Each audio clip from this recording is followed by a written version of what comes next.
मी ऊर्जा हे संसाधन ह्याच्याकडे जर मी ह्या दृष्टिकोनातून बघत असेल तर मला काय चित्र दिसतं. तर जेव्हा आपण हंटर गॅदरर भटक्या जीवनशैलीत होतो तेव्हा आपला फक्त आपल्या स्नायूंवरतीच बराचसा भर होता. आगीचा शोध आपण लावल्यानंतर लाकूड फाटा हे एक इंधन आपल्याला उपलब्ध झालं. त्याच्यानंतर आपण जेव्हा शेती करायला लागलो तेव्हा आपल्या स्वतःच्या शारीरिक ताकदीबरोबर आपण प्राण्यांच्या ताकदीचा पण वापर केला. त्याचबरोबर काही प्रमाणामध्ये पाण्याचे प्रवाह, वाऱ्याचे प्रवाह ह्याचाही वापर करायला आपण सुरुवात केली. आणि औद्योगिक क्रांतीच्या आधीचं जे जग बघितलं तर तेही औद्योगिक जगच होतं. आपण औद्योगिक क्रांती म्हणतो याचा अर्थ आधी काहीच उद्योगधंदे नव्हते असं नाहीये. उद्योगधंदे होते, उत्पादनं होती. त्या काळामध्ये भारत हा सगळ्यात जास्ती GDP असलेला देश होता. आणि भारतातल्या उत्पादनांना मोठी मागणी होती कारण इथल्या कारागिरांचं कौशल्य हे विकसित झालेलं होतं. तर तेव्हाही आपण साधारणपणे शारीरिक ताकद, लाकूड फाटा आणि पवनचक्क्या, पाणचक्क्या ह्यासारख्या गोष्टी, शिडाची जहाजं ह्या पद्धतीने ह्या स्रोतांचा वापर करत होतो. तर बऱ्याच लोकांना ह्या 16व्या ते 18व्या शतकातलं जे माणसांचं जग होतं त्याचं भयंकर आकर्षण असतं आणि ते अगदी आदर्श आणि विशेषतः भारतामध्ये, कारण भारत त्यावेळेला अत्यंत संपन्न देश होता वगैरे वगैरे वगैरे. तर त्यामुळे हे फारच आदर्श आहे आणि तिकडे आपण गेलं पाहिजे असं एक लोकांचं म्हणणं असतं. आणि त्याच्यामध्ये हे एक कारण दिलं जातं की तुमचे ऊर्जा स्रोत पण दुबळे आहेत, तुमचं तंत्रज्ञानही सोपं आहे, तुम्ही जे काय उत्पादन करताय ते स्थानिक पातळीवरच त्याची बाजारपेठ आहे कारण फार लांब लांबपर्यंत तुम्ही वाहतूक करू शकत नाही आहात. तर हे असं आपल्याला स्थानिक पातळीवरती स्वावलंबी आणि साधं सोपं सरळ जगणं हवं आहे असं एक चित्र मांडलं जातं. पण सामाजिक दृष्ट्या त्यावेळेचं जग कसं होतं ह्याचा जर आपण विचार केला तर त्यावेळेलाही कामगारांचं शोषण होतच होतं. लोक मरत होती विविध रोगांच्या साथींनी. बालमृत्यूचं प्रमाण खूप मोठं होतं. जगणं लोकांचं अतिशय कष्टाचं होतं, अनिश्चिततेचं होतं. आर्थिक विषमता तर तेव्हाही प्रचंड होती. आमिर उमराव हे अत्यंत ऐशारामी जीवन जगत होते आणि सामान्य माणसाच्या जगण्यासाठी त्याला खूपच विवंचनांना तोंड द्यावं लागत होतं. सातत्याने लढाया होत होत्या. त्यामुळे हे काही आदर्श जीवन होतं असं आपल्याला म्हणता येणार नाही. जरी संसाधनांच्या वापराच्या दृष्टीने हे शाश्वत असलं, शाश्वत अशा अर्थाने की आपला संसाधनांचा वापर हा उपलब्ध संसाधनांपेक्षा कमी होता. पण सामाजिक दृष्ट्या हे जगणं आपल्याला हवं आहे असं आपण नाही म्हणू शकत. त्यामुळे अशा पद्धतीने मागं फिरणं हे आता शक्य नाही. बऱ्याच लोक तर ह्याच्याही मागे जाऊ इच्छितात की सगळं आपण काय सर्वसंग परित्याग करून जंगलात जाऊन राहू आणि अत्यंत साधी सोपी शेती करू वगैरे वगैरे. पण आपण आत्ताच बघितलं की साधी सोपी शेती करून फक्त 7.5 लाख माणसंच जगू शकतात. जेव्हा आपलं जग 10 अब्ज लोकांचं आहे तेव्हा आपण मागं फिरण्याचा नाही विचार करू शकत. आपल्याला पुढेच गेलं पाहिजे. 18व्या शतकानंतरच्या आपले ऊर्जा स्रोत खूपच बदलले. कोळसा आणि पेट्रोलियमचा शोध लागल्यानंतर आपल्याला एक ऊर्जेची लॉटरी लागली. अत्यंत स्वस्तामध्ये खूप शक्तिशाली अशी इंधनं आपल्या हातात आली. आणि आपण आधी वापरत असलेले बरेचसे ऊर्जा स्रोत जवळजवळ म्हणजे ते कालबाह्यच झाले. त्याचा वापरच आपण बंद करून टाकला.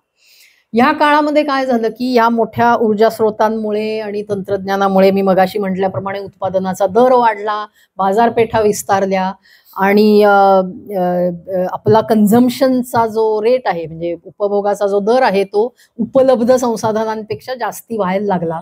आपण अशाश्वततेकडे जायला लागलो. म्हणून हे नको आहे आपल्याला. पण या काळामध्ये आपण सामाजिक दृष्ट्या खूप प्रगती केली. बालमृत्यूंचं प्रमाण कमी झालं, माणसांचं आयुर्मान वाढलं, लोकांचं बऱ्याच मोठ्या संख्येने लोकांचं जगणं सुखकर झालं.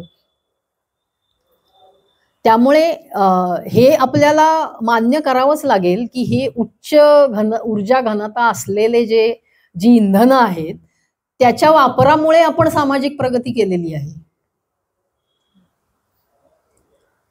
म्हणजे ही सामाजिक प्रगती आपल्याला हवी आहे आणि त्याचबरोबर ह्या इंधनांमुळे ज्या पर्यावरणीय समस्या निर्माण झालेल्या आहेत त्याच्यावरती आपल्याला मात करायची.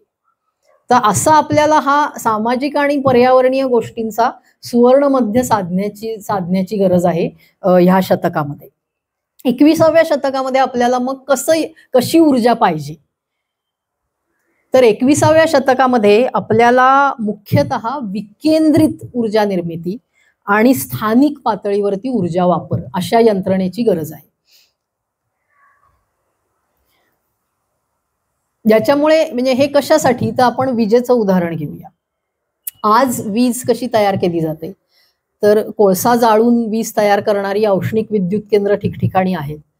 एक वीज फिरवणारं जाळं संपूर्ण भारतभर आहे. त्या तारांमध्ये ती वीज सोडली जाते आणि ती ठिकठिकाणी पुरवली जाते. आता ही वीज कुणाला मिळते, तर पुणे शहराला जवळजवळ 24 तास वर्षभर वीज मिळते. पुणे जिल्ह्याच्या ग्रामीण भागात आपण गेलो तर तिथं नाही मिळत. म्हणजे ज्यांची जास्त पैसे मोजायची तयारी आहे त्यांना हवी तेवढी वीज मिळते आणि ज्यांना ते शक्य नाहीये त्यांना विजेच्या टंचाईला तोंड द्यावं लागतं. म्हणजे आणि आपण भारतात किती वीज निर्माण होते ह्याची जर आकडेवारी बघितली आणि माणसाला एक सर्वसाधारण आरामाचं जीवन जगण्यासाठी किती वीज हवी आहे याच्याशी जर तुलना केली तर प्रत्येक माणसाला पुरेल एवढी वीज आपण आज तयार करतो. असं असूनही शहरी भागामध्ये भरपूर वीज आहे आणि ग्रामीण भागामध्ये तुटवडा आहे. त्याच्या ऐवजी जर प्रत्येक ठिकाणी स्थानिक पातळीवरच वीज निर्माण झाली तर सगळ्यांना विजेचा एक समान ऍक्सेस मिळेल आणि त्यातून सगळ्यांना प्रगती साधण्याची एक समान संधी मिळेल. त्यासाठी विकेंद्रित ऊर्जा निर्मिती आणि त्याचा स्थानिक वापर हे जर आपल्या ऊर्जा प्रणालीच्या केंद्रस्थानी आले तर मी मगाशी म्हटल्याप्रमाणे की पर्यावरण पण आपण कारण खूप मोठ्या औष्णिक विद्युत केंद्र उभं करणं किंवा खूप मोठा पवन चक्क्यांचा समूह उभा करणं ह्या दोन्ही गोष्टी पर्यावरणासाठी हानिकारक आहेत. त्याच्या उलट माझ्या इमारतीवरच जर पवनचक्की असेल किंवा सोलर पॅनल्स असतील तर मी कुठलाही जमिनीवरती आणखी वेगळं काही उभं न करता माझ्यासाठी वीज निर्माण करू शकते. म्हणजे कोळसा जोपर्यंत मी वापरत होते तेव्हा हे शक्य नव्हतं, पण आता जर मला कोळशापासून लांब जायचंय तर मी असे ऊर्जा स्रोत शोधले पाहिजेत जे मला विकेंद्रित ऊर्जा निर्मिती करण्यासाठी मदत करतील आणि तसे सुदैवाने आपल्याकडे आहेत. त्याचं तंत्रज्ञानही उपलब्ध आहे. सौर ऊर्जा आहे, पवन ऊर्जा आहे. आपल्या स्थानिक पातळीवरती उपलब्ध असलेल्या लाकूड फाट्याचा सुद्धा आपण इंधन म्हणून उपयोग करू शकतो. प्रदूषण न करता लाकूड फाटा वापरता येईल असंही तंत्रज्ञान उपलब्ध आहे. त्यामुळे विकेंद्रित ऊर्जा निर्मितीसाठी लागणारं तंत्रज्ञान 20व्या शतकात विकसित झालेलं आहे. त्याचा आपण फायदा करून घेऊ शकतो आणि ही ऊर्जेच्या वाटपातली जी असमानता आहे ती आपण टाळू शकतो. हे मी एक उदाहरण म्हणून देते. याच पद्धतीने आपण पाण्याचा विचार करू शकतो. याच पद्धतीने आपण इतर संसाधनांचाही विचार करू शकतो. पण किमान ऊर्जेच्या बाबतीमध्ये आज जे असमान ऍक्सेसचा प्रश्न आहे तो आपण निश्चित सोडवू शकतो. मग बरेच लोक म्हणतात आता हे एवढं सगळं ग्रीड आपण केलंय, तारांचं जाळं, त्याचं काय करायचं, तर तेही ठेवायचं. कारण जिथे जिथे अतिरिक्त वीज निर्माण होईल ती आपल्याला त्याच्यामध्ये फिरवता येईल आणि जिथं वीज कमी पडते तिथं पोचवता येईल. त्यामुळे आज आपल्याला जर 21व्या शतकाशी सुसंगत अशा ऊर्जा प्रणालीकडे जायचं असेल आणि पर्यावरण आणि समाज या दोन्हीचा विकास आपल्याला साधायचा असेल तर आपल्याला अशा पद्धतीची ऊर्जा प्रणाली पाहिजे की जी ज्याची एफिशियन्सी कार्यक्षमता चांगली असेल, ज्याच्यामध्ये स्थानिक पातळीवरती ऊर्जा निर्मिती करण्यासाठी सोपी तंत्र उपलब्ध असतील.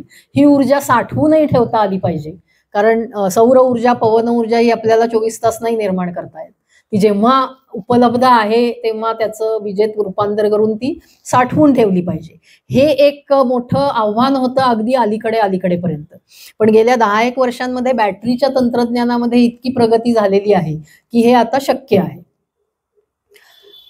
आणि स्थानिक पातळीवरच्या ऊर्जा वापराला प्राधान्य देऊन जी उरेल ऊर्जा ती आपण दुसऱ्यांना देऊ. ह्या पद्धतीची जर ऊर्जा प्रणाली आपण तयार केली तर आपल्याला पर्यावरण आणि माणूस या दोघांचंही हित साधणं शक्य आहे. याच्यासाठी लागणारी तंत्र आपल्याकडे उपलब्ध आहेत. सौर ऊर्जा आहे जी आपल्याला त्याची वीज करता येईल किंवा त्याची उष्णता थेट वापरता येईल. जैव ऊर्जा आहे, पवन ऊर्जा आहे. त्याचबरोबर अणुविद्युत. अणुविद्युत हा पण एक पर्यावरणामध्ये काम करणाऱ्यांच्या दृष्टीने अगदी नको नको असा विषय असतो. पण मी स्वतः पदार्थ वैज्ञानिक आहे. अणुविद्युत हा एक म्हणजे एकदा तुम्ही ते इन्फ्रास्ट्रक्चर उभं केलं की त्याच्यामधनं प्रदूषण होत नाही. परंतु जर अपघात झाला तर मात्र कित्येक पिढ्यांना सहन करावे लागतील असे परिणाम होतात. असं असल्यामुळे अणुविद्युत केंद्र कुठं उभी करायची ही एक मोठीच समस्या दरवेळेला निर्माण होते. कारण जिथे कुठे ती उभी करायची तिथल्या लोकांसाठी एक रिस्क वाढणार आहे. अणुविद्युत चं तंत्रज्ञान हे दुसऱ्या महायुद्धाच्या वेळेला जेव्हा अणुबॉम्ब निर्माण झाले तेव्हापासूनच अणु ऊर्जेची पण निर्मिती व्हायला लागली. हे महागडं तंत्रज्ञान आहे, परंतु पर्यावरणाच्या दृष्टीने बऱ्यापैकी स्वच्छ आहे. आणि त्याच्यामधले हे जे अपघात होण्याचं प्रमाण आणि ह्या ज्या सगळ्या गोष्टी आहेत, गेल्या कित्येक वर्षात लोकांनी त्याच्यावरती बरंच संशोधन केलेलं आहे. रेडिओ ऍक्टिव्ह वेस्ट म्हणजे किरणोत्सर्गी कचरा जो त्याच्यातनं बाहेर पडतो त्याचं प्रमाणही आता खूप कमी झालेलं आहे आणि अपघातांच्या शक्यताही खूप कमी झालेल्या आहेत. चेर्नोबिलच्या अपघातामुळे अणुऊर्जेला एकदम बराच फटका बसला, कारण जगभरात त्याची बरीच बदनामी झाली. पण चेर्नोबिलचा अपघात हा लोकांनी म्हणजे तिथे काम करणाऱ्या लोकांनी त्या अणुभट्टीशी छेडछाड केल्यामुळे झालेला होता हे फार कमी लोकांना माहिती. की त्यांनी काय केलं, ते एक प्रयोग करत होते. जे ग्रॅफाईटचे रॉड्स असतात आतमध्ये, जे न्यूट्रॉन्स शोषून घेतात आणि त्यामुळे ती जी रासायनिक अभिक्रिया, ती भौतिक अभिक्रिया आहे अणु उत्सर्जनाची, किरणोत्साराची, तिच्यावर नियंत्रण ठेवलं जातं. तर यांचा एक तिथे प्रयोग चालू होता ज्याच्यासाठी त्यांनी ते ग्रॅफाईटचे रॉड्स काढून घेतलेले होते आणि आतमध्ये एकदम तापमान वाढलं आणि तापमान वाढल्यामुळे ज्या मेटल सॉकेट्स मधनं ते रॉड्स परत आत टाकायचे होते ते सॉकेट्स वेडेवाकडे झाले. त्यामुळे त्यांना ते रॉड्स खाली टाकता आले नाहीत आणि त्यामुळे ती अभिक्रिया नियंत्रणाबाहेर गेली. पण अणुभट्टी म्हणजे अपघात आणि मग त्याच्यामुळे काय ते सगळा किरणोत्सार युरोपभर पसरला आणि दुधाच्या प्रॉडक्ट्सच्या निर्यातीवर बंद्या वगैरे बऱ्याच युरोपच्या अर्थव्यवस्थेला फटका बसल्यामुळे जगभरात अणुऊर्जा बदनाम झाली. वसाहतवाद अजूनही चालूच आहे तसं पाहिलं तर. त्याच्यानंतरचा जो अपघात जपानमधला झाला त्याच्यामध्ये त्सुनामीचं पाणी अणुभट्टीमध्ये शिरलं, पण त्या अपघातामुळे त्याचा डायरेक्टली परिणाम झाला नाही. म्हणजे त्यांनी ते पाणी तिथे ठेवून घेतलं, त्याच्यातला किरणोत्साराचा जो भाग आहे तो कमी झाल्यानंतर त्यांनी ते सोडून दिलेलं आहे. आता ते पाणी आता पार हवाईपर्यंत जाऊन पोचलेलं आहे, पण कुणाला काही त्याच्यामुळे अचानक काही कॅन्सरचं प्रमाण वाढलंय किंवा काय असा कुठलाही डेटा अजून आलेला नाही. त्यामुळे अणुऊर्जेच्या क्षेत्रामध्ये कसं तंत्रज्ञान नवीन नवीन पुढे जात असतं. सौर ऊर्जेच्या बाबतीतही साधारण 10 वर्षांपूर्वी असं म्हटलं जात असे की एक सोलर सेल तयार करण्यासाठी जेवढी ऊर्जा लागते त्याच्यापेक्षा कमी ऊर्जा त्यातनं त्या सोलर सेलच्या आयुष्यात निर्माण होते. पण हे आता खरं नाहीये, कारण तंत्रज्ञानात प्रगती झाली. सोलर सेल तयार करण्याची कार्यक्षमता वाढली, तशीच अणुऊर्जेच्या तंत्रज्ञानातही प्रगती झालेली आहे. आणि आता एक नवीन विचार असा आलेला आहे की छोट्या छोट्या अणुभट्ट्या विकेंद्रित पद्धतीने ठिकठिकाणी उभ्या करायच्या.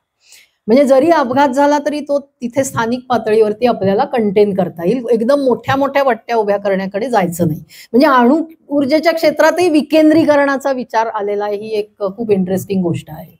तर आत्ता तरी त्याचा अजून ही सुरुवात आहे, पण कदाचित नूतनक्षम ऊर्जेच्या जोडीला पुढच्या एक 10-20 वर्षांमध्ये आपल्याला अणुऊर्जा सुद्धा आलेली दिसेल. हायड्रोजन हे एक दुसरं इंधन आहे ज्याच्याबद्दल खूप सध्या चर्चा आहे.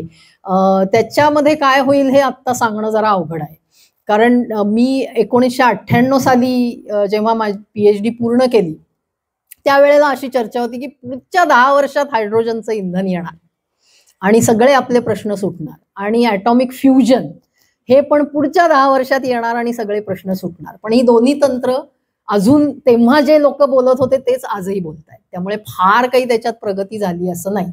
पण ती जेव्हा होईल तेव्हा होईल. कदाचित ह्या शतकात नाही, पुढच्या शतकात होईल. पण हे दोन खूप प्रॉमिसिंग असे ऊर्जा स्रोत आहेत. त्यामुळे खनिज इंधनं नाही वापरायची म्हणजे आपल्याला काहीतरी अंधारात जगायचं आहे असं अजिबात नाही. अनेक पर्याय आपल्या पुढे आहेत आणि त्यांचा आपण वापर करू शकतो. 2020 ते 2040 ही जी 20 वर्ष आहेत ती माणसांच्या इतिहासामध्ये म्हणजे भविष्यात लोक ह्या 20 वर्षांवरती PhDs करतील की ह्या 20 वर्षात काय काय घडलं जगात. ह्या 20 वर्षांमध्ये एकतर आपण शाश्वत विकासाकडे जाण्याचा प्रवास सुरू करू किंवा संपूर्ण जे काही मानवी जागतिक अर्थव्यवस्था आहे ती कोलमडून पडण्याची सुरुवात करू. या दोन्हीपैकी एक गोष्टी होणार आहे. सध्या तरी आपण कोलमडण्याकडे जाण्याच्या स्थितीत जास्ती आहोत असं दिसतं आहे. पण अजूनही आपल्याला बदल करता येणं शक्य आहे. त्यासाठी 20व्या शतकातले विचार सोडून देऊन 21व्या शतकातला नवा विचार आपल्याला पुढे आणला पाहिजे.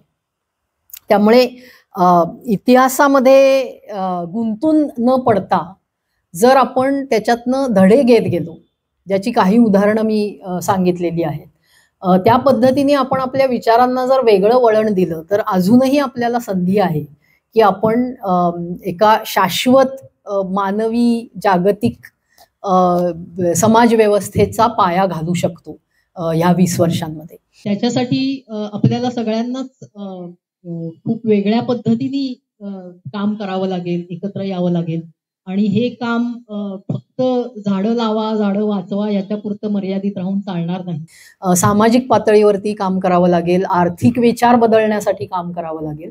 त्यामुळे सर्व क्षेत्रातल्या लोकांना एकत्र येऊन ह्या सगळ्या गोष्टी कराव्या लागतील. या सगळ्या स्लाइड्सवरती ज्या 2 लोगोज आहेत त्याच्याबद्दल थोडक्यात सांगते. समुचित एन्व्हायरोटेक ही माझी स्वतःची ज्याला आपण काय सल्लागार कंपनी म्हणू, कन्सल्टिंग फर्म आहे, ज्याच्यामध्ये आम्ही मुख्यतः स्वयंसेवी संस्था ज्या ग्रामीण भागात काम करतात त्यांच्याकडे वैज्ञानिक किंवा तांत्रिक ज्ञान असलेले लोक बरेच नसतात, पण त्यांना प्रश्न दिसत असतात स्थानिक पातळीवरचे. तर त्यांना तंत्रज्ञानातनं उत्तरं शोधून देण्यासाठी आम्ही मदत करतो, विशेषतः ऊर्जेच्या क्षेत्रामध्ये. त्याचबरोबर क्लायमेट चेंज, वातावरण बदल या संदर्भामध्ये लोकांची साक्षरता वाढवणं, शाश्वत विकासाबद्दलही अशा प्रकारे संवाद घडवून आणणं यासारखी कामंही आम्ही करत असतो. आणि Indian network on ethics and climate change हे एक राष्ट्रीय पातळीवरचं नेटवर्क आहे, ज्याच्यामध्ये वातावरण बदलाचे जे स्थानिक परिणाम गेल्या 20-25 वर्षात दिसायला लागलेले आहेत, आदिवासींना, शेतकऱ्यांना, मच्छीमारांना, त्यांच्याबरोबर जे लोक काम करत आहेत ते एकत्र येऊन त्यांनी ह्या नेटवर्कची स्थापना केली आणि गेल्या एक 7-8 वर्षांपासून या नेटवर्कचं नेतृत्व माझ्याकडे आहे. तर ह्या 2 कामांमधनं मला जे काय दिसत गेलं आणि त्यातून जे जाणवत गेलं ते तुमच्या पुढे मांडण्याचा मी प्रयत्न केलेला आहे. धन्यवाद.